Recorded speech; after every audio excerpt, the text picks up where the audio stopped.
ya ikitokea mimi star nyumbani, mimi nitapabadilisha, nitajenga nyumba kubwa yenye ukisasa. Mama nitampa mtaji wa pombe, nitausitisha. Baba yangu asijali hata kunywa la majicha.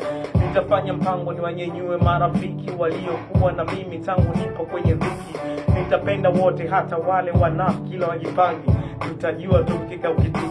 Nitapiga stop na pia sintojihusisha na michezo fulani, michezo ya kubahatisha. Ikiwezekana mimi nitajenga kanisa liwe Poison of Evil Pentecost Church.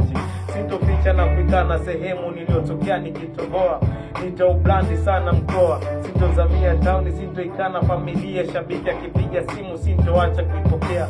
I will never bend my body by painting tattoo. To fake life on the fake body as known to zegeza over my unique. Siwezi kwa zalau wakuu for mine are not a dream, never can came true. Nikiwa star hakika sintosuka nywele wenye visa na mimi sintohitaji ni wakele. Zegeza over my unique siwezi